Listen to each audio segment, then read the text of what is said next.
जय श्री राम, जय माँ करणी, प्यारे विद्यार्थियों, जय श्री श्याम। कैसे हैं आप सब? उम्मीद है एकदम बढ़िया होंगे, हष्ट पुष्ट, तंदुरुस्त। और एग्जाम लगभग खत्म हो रहे हैं। तो ऊपर आपने थंबनेल देखा है कि छोटी सी गलती की वजह से हमारा हिंदी का पेपर एकदम खराब हो सकता है। क्या है इसका सॉल्यूशन? मैं बताऊंगा आपको। लीजेंड जो बच्चे होते हैं ना, लीजेंड बोलते हैं जिसको, मतलब कि पूरे साल बहुत कम पढ़ते हैं, स्कूल भी बहुत कम दिखते हैं, लेकिन एग्जाम में टॉप कराते हैं। क्या है उनका सीक्रेट? क्या वो गॉड गिफ्टेड है? एक्स्ट्रा पढ़ते हैं? नहीं पढ़ते। तरीका मैटर करता है। मैं हर साल एग्जाम के टाइम में अपने विद्यार्थियों को 2 क्लास जरूर देता हूं, अंग्रेजी और हिंदी के पेपर के लिए, कि तरीका ही आपको अच्छे नंबर दिलाएगा। 2023 के मेरे बच्चे हैं, विद्यार्थी है 12वीं क्लास के। अगली वीडियो में उनकी फोटो और उनके परसेंटेज जरूर बताऊंगा आपको। जब रिजल्ट आएगा तभी बताऊंगा। पूरे साल अंग्रेजी में वीक थी, उसको पैसेज तक पढ़ना नहीं आता था, है ना। हिंदी में भी ये सेम कंडीशन थी। तरीका समझा उसने, और तरीके से बदौलत सिर्फ 4 बच्चे ही थे, मैं ज्यादा लंबी नहीं फेंकूंगा। 2023 के बोर्ड में 12वीं क्लास में मेरी कोचिंग में सिर्फ 4 बच्चे थे 12वीं के। चारों बच्चों के इंग्लिश में 91, 92, 89, 90 ये परसेंटेज है इंग्लिश की। सेम कहानी हिंदी की है। हिंदी में 97 लाना आम बात नहीं है। तरीका लगाया उन्होंने। क्या तरीका है? ऐसे आपको याद है बहुत कुछ है, कॉपी में भर के आगे, काली कॉपी करके आगे, कोई मतलब नहीं रहता उससे, है ना। कॉपी में क्या लिखना है, किस तरीके से लिखना है और कितना लिखना है, ये मैटर करता है। तो मुझे आप जी गुरु समझो, टीचर समझो, बड़ा भाई समझो या एक दोस्त समझो, मैं आपको वो तरीका बताने वाला हूं सिर्फ हिंदी के पेपर के लिए। जो हमारी अभी वार्षिक परीक्षाएं आएगी, उसमें 5 दिन कंटिन्यू एक क्लास लगाऊंगा इंग्लिश की, जिसमें कैसे इंग्लिश में आप 100/100 ला सकते हो, सिर्फ तरीका लगा करके। वो कहते हैं ना कि तरीके से ही सारे काम होते हैं, सिस्टम फॉलो करना पड़ता है अपने को। आप जिसको पेपर देख के आ रहे हो, सपोज करो कि मैं हिंदी का टीचर हूं या मैं इंग्लिश का टीचर हूं, मैं तुम्हारी कॉपी चेक कर रहा हूं एज ए 5वीं का स्टूडेंट बनकर। भाई मुझे हिंदी में कुछ नहीं आ रहा है, मैं कॉपी चेक कर रहा हूँ, एक एग्जामिनर हूं मैं, मुझे कुछ नहीं आ रहा है। तुम्हें मुझे बताना है कि इस निबंध से ये प्रश्न पूछ रहा है और इस प्रश्न का ये उत्तर है। तुम मुझे कितना बढ़िया तरीके से समझा सकते हो, उतने ही अच्छे तुम्हें मार्क्स मिलने वाले हैं। तुम्हें समझाना है एग्जामिनर को कि ये ऐसे है, तुम्हें समझ में आया उससे मैटर नहीं करता, आप एग्जामिनर को कितना बढ़िया तरीके से एक्सप्लेन कर पाते हो। अच्छी राइटिंग, एक अच्छी राइटिंग ही विद्यार्थी का फर्स्ट इंप्रेशन लास्ट इंप्रेशन होता है। अगर आपकी राइटिंग खराब है और आपका ज्ञान बहुत है, कोई मैटर नहीं करेगा। आपके पास ज्ञान बहुत कम है और लिखावट आपकी एकदम बढ़िया है, बहुत कुछ हासिल कर सकते हो। बहुत कुछ। ज्यादा लिखने वाला मान नहीं होता है, कम और अच्छा और साफ, साफ स्वच्छ और कम और स्पष्ट लिखने वाला विद्यार्थी ही आज मेरिट पर पहुंचता है। तो मैं तुम्हें भले ही ये क्लास 10 मिनट की हो, 15 मिनट की हो, लेकिन इस क्लास को पूरा देखना, स्किप मत करना। तुम्हारा पेपर है, छोटी छोटी गलतियों की वजह से बड़े बड़े मार्क्स कटने कम हो जाएंगे। पेपर इतना बड़ा होता है, राइटिंग सेक्शन होता है ना, रीडिंग सेक्शन होता है। कुछ ऐसे सवाल भी होते हैं जहां पर बच्चे को दिमाग लगाना होता है, कुछ ऐसे सवाल होते हैं जहां पर दिमाग बिल्कुल नहीं लगाना होता है, कॉपी पेस्ट करना होता है। कुछ ऐसे होते हैं जिनको समय से पहले करना होता है, कुछ ऐसे होते हैं जो एंड टाइम में करना पड़ता है। फर्स्ट इंप्रेशन ही लास्ट इंप्रेशन होगा मेरे बच्चों तुम्हारा। किस तरीके से कॉपी को आप सजा रहे हो। सजाने का मतलब ये नहीं है कि आप बढ़िया से ऐसे झिलमिल सितारे बना दो, है ना, स्टार बना दो, हार्ट बना दो, इमोजी बना दो। वो मैटर नहीं करेगा। जितना पूछा है उतना उत्तर देना साफ सुथरा। तो तुम्हारा जो हिंदी का हो चाहे इंग्लिश का हो 4 सेक्शन होते हैं उसके। एक तो आता है उसका रीडिंग सेक्शन। रीडिंग सेक्शन का मतलब होता है, पहला आपके क्या आएगा, रीडिंग सेक्शन। रीडिंग में क्या होता है, अगर बच्चों तुमने कम पढ़ा है ना तो भी एग्जाम में फोड़ कर आ जाओगे, तुम बढ़िया से बढ़िया नंबर लेके आ जाओगे, है ना। तो तरीका जरूर जानना है। तरीका जाने बगैर आप अगर युद्ध में उतरोगे तो मारे जाओगे। भले ही आपके पास बहुत बड़ा यंत्र है, बहुत बड़ा तीर है, ब्रह्मास्त्र है, चलाना नहीं आ रहा, क्या करोगे, गले में गले फिरोगे क्या। चलाना आना जरूरी है। आपका ब्रह्मास्त्र क्या होगा, पेन। जैसे मेरा ब्रह्मास्त्र क्या है, मार्कर है। तो तुम्हारा ब्रह्मास्त्र क्या होगा, पेन। जितना क्लियर फाई चलेगा ना मार्कर पेन, उतना ही अच्छा हो पाएगा। तो पहला जो तुम्हारा होगा रीडिंग सेक्शन, जिसके अंदर आते हैं आपके पैसेज। पैसेज बोले तो गद्यांश और पद्यांश आते हैं आपके, है ना। तो वहां पर आपको स्टार्टिंग करनी है। स्टार्टिंग का टाइम होता है ना बच्चे के पास काफी होता है, आधे घंटा अगर आपने इस टॉपिक पे लगा दिया ना तो कोई बड़ी बात नहीं है। हर बार हर एक टीचर कहता है पहले पैसेज पढ़ो, मैं कहता हूं पूरा उल्टा, पैसेज मत पढ़ो, प्रश्नोत्तर पढ़ो। पैसेज के नीचे जो प्रश्न दे रखे हैं जाते ही पहले 2 मिनट लगाना है आपको, प्रश्नों को रीड करना है। होगा क्या सर इससे, प्रश्नों को रीड करने से जो प्रश्न है वो प्रश्न आपके दिमाग में छप जाएंगे। प्रश्न पढ़ने के बाद एक बार, 2 बार, 3 बार पढ़ लेना, फिर जाना पैसेज पर। जैसे ही पैसेज की पहली लाइन आएगी दिमाग में ठुकेगा आंसर, अच्छा उस प्रश्न का तो यहाँ मिलता जुलता दिख रहा होगा, उस प्रश्न का शायद यहाँ होगा, है ना। जगह का पूछ लिया, जगह आपने पूछ लिया कि भाई ये जगह कहाँ है, और उस पैसेज में आ गया कि ये फलानी जगह यहाँ पर है, तुरंत आंसर मिल जाएगा, कहीं जाने की जरूरत ही नहीं है। पहले प्रश्न पढ़ने हैं, उसके बाद आपको पैसेज पढ़ना है।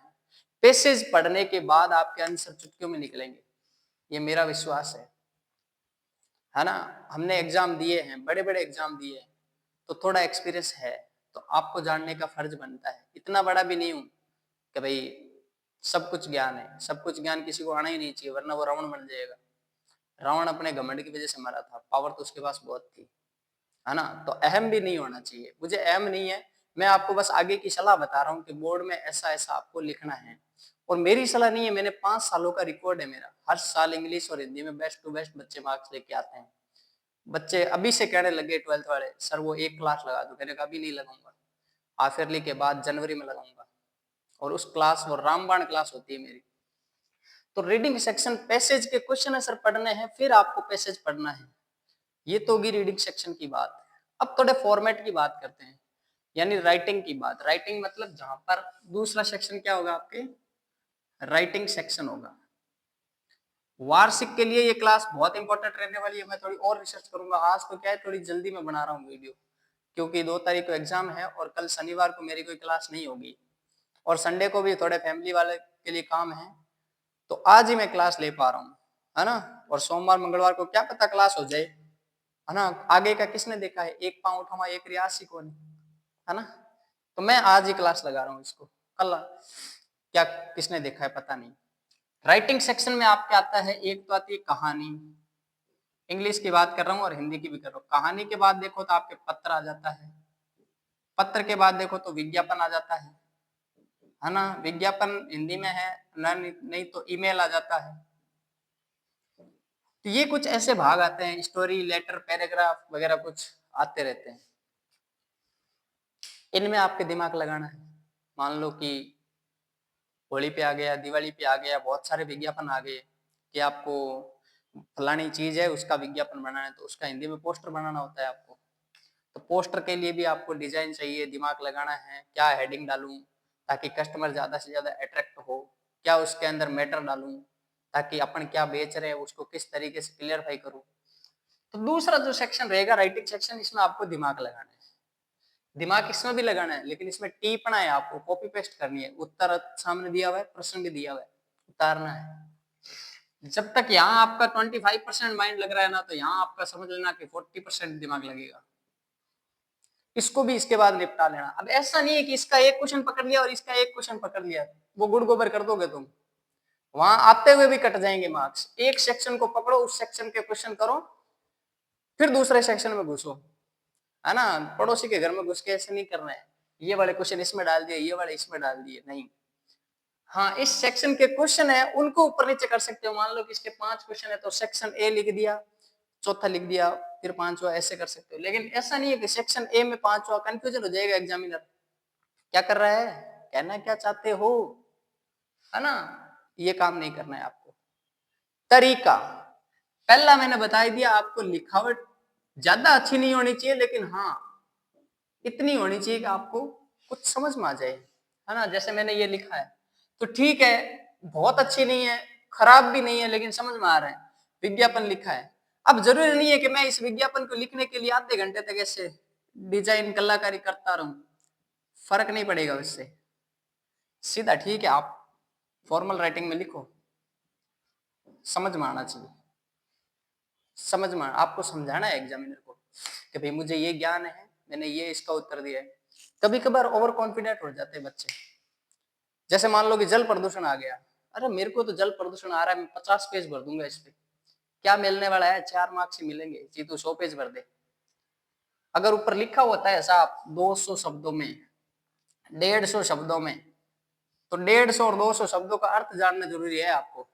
अगर मान लो कि मैं A4 साइज कॉपी पर लिख रहा हूँ ना, तो मिनिमम 8 से 10 शब्द होते हैं एवरेज स्पीड के, और एवरेज वर्ड, जैसे ऐसे मैं लिख रहा हूँ ना, ऐसे ऐसे, तो इसके एक लाइन में कितने आ सकते हैं, हाईएस्ट 8 से 10 शब्द आ सकते हैं। तो अगर मैं 8 से बात करूँ ना, तो 8 इंटू 10 कितने होते हैं, 80। तो अगर 150 शब्द बोले तो आपके लिए 15 लाइन सफिशियंट होती है, 15 लाइन बहुत इंपॉर्टेंट होती है। 200 शब्द का बोले तो 20 लाइन बहुत इंपॉर्टेंट है, लाइनें गिन लिया करो, 20 लाइन। कई ऐसे होते हैं बच्चे, वो कहेंगे मेरे को तो बहुत आ रहा है, ज्यादा लिखने से ज्यादा मिल जाएंगे, अरे ठेंगा मिलेगा बाबा जी का, कुछ नहीं मिलने वाला, उल्टा ओवर राइटिंग का नंबर कटेगा वो। तो ये गलतियां आपको बचना है वहां से, जितना पूछा है उतना ही। एक इंपॉर्टेंट बात और, रफ वर्क, सर मैथ में होता है, हिंदी में कब से रफ वर्क होने लगे, अरे होता है भाई मेरे, कहता हूं कैसे देख, कॉपी का लास्ट पेज होता है ना, लास्ट ही लास्ट, वहां जाके लिख दो रफ वर्क, और पहले ही काट दो, फिर तुम भूल जाओगे, एग्जामिनर वहां भी नंबर काट लेगा कि रफ वर्क लिखा है, काटा ही नहीं इसने। तो पहले रफ लिख के पहले ही पेंसिल से या पेन से कट मार दो, फिर वहां पे आपको जो रूपरेखा बनानी है, मान लो कि निबंध लिखना है, निबंध लिखना है, निबंध की पहले ऐसी 8-10 लाइनें, ऐसी शॉर्ट लाइनें आपको तैयार कर लेनी है। कभी कभार ऐसा होता है, मेरे साथ भी हुआ है, जस्ट ही निबंध लिख लिया, फिर दिमाग चलता है यार ये बात और ऐड कर सकता था, अरे यार ये कितना मस्त शब्द आया मेरे दिमाग में, अगर ये डाल देता तो एग्जाम पेपर में जान आ जाती। अरे तो सोचना, पहले वहां कर, उसके बाद वहां कर, पहले रूपरेखा तैयार करो, मैनेजमेंट करो, उसके बाद उसको वहां पे उतारो, फिर तुम्हारे मार्क्स कट जाए तो मैं यहीं बैठा हूँ। चाहे बात अर्धवार्षिक की और चाहे वार्षिक हो, एग्जामिनर सारे एक जैसे होते हैं।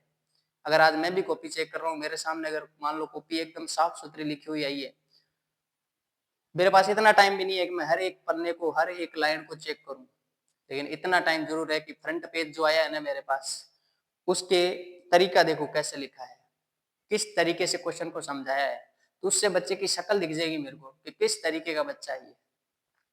फिर मैं एकदम फ्लो में चलूंगा ऐसे, और बीच में अगर एक दो गलती हो भी जाएगी ना, वो नेगलेक्ट हो जाएगी। ऐसे ही बोर्ड एग्जाम में होता है, शुरू की आपकी लिखावट अच्छी होनी चाहिए, बीच में भी खराब नहीं करनी है, मैं ये नहीं कह रहा, जांच भी होते हैं, एक एक आंसर जांच होते हैं, लेकिन राइटिंग अच्छी होनी चाहिए, लिखावट बहुत मैटर करती है ना। तो पहली गलती आपको ये करनी नहीं है कि लिखावट खराब हो, जैसे भी हो अच्छी होनी चाहिए, खराब उतनी भी नहीं होनी चाहिए कि लिखा हुआ समझ में ना आए, और अच्छी उतनी भी नहीं होनी चाहिए कि 3 घंटे के पेपर के लिए आपको 5 घंटे लग जाए, ठीक है। उसके बाद आपको रीडिंग सेक्शन करना है, पहले क्वेश्चन आंसर पढ़ना है, फिर पैसेज पढ़ना है, चाहे हिंदी का गद्य भाग हो चाहे पद्य भाग हो, इंग्लिश का चाहे अनसीन पैसेज हो चाहे सीन पैसेज हो, पहले क्वेश्चन आंसर रीड करना है। सर अंग्रेजी में तो आते ही नहीं, अरे वो अंग्रेजी की बात हम बात सोचेंगे, रामबाण उसके लिए धुआंधार क्लास लेके आऊंगा, याद करोगे तो। राइटिंग सेक्शन में आप आओगे, ये करोगे, बुक के क्वेश्चन आंसर है, आपने पूरे साल किताब पढ़ी है भाई, पूरे साल उन चैप्टरों में माथा खपाया है, तो उनके लिए इतना दिमाग लगाने की क्यों जरूरत है, अभी तुम किताब का ही बुक पार्ट पढ़ के आए हो, है ना। तो बुक पार्ट आपके इन 2 सेक्शन के बाद करना है। दिमाग यहाँ पे आपने लगभग कितना है 60% दिमाग लगा दिया, 20% किताब में क्वेश्चन रटे हुए हैं, याद किए हुए, छापना ही है। उसकी तो लाइनें भी आपको फिक्स पता है, ये उत्तर 2 लाइन का है, ये 3 लाइन का है। क्लियर है कि नहीं है? इस तरीके से आपको पेपर को अटेंड करना है। उम्मीद है आपको वीडियो अच्छी लगी होगी। अगर वीडियो अच्छी लगी है तो एक लाइक ठोक दो, बढ़िया सा कमेंट ठोक दो और वीडियो को शेयर कर दो। इससे क्या होगा, मेरा वीडियो बनाने का जो मनोबल है वो 7वें आसमान पर चला जाएगा और नेक्स्ट टाइम ऐसी वीडियो लेके आऊंगा, याद रखोगे कि वाह गुरु जी क्या आप क्लास लेके आए हो। तो मिलते हैं नेक्स्ट वीडियो में। जय श्री राम, जय मां काली।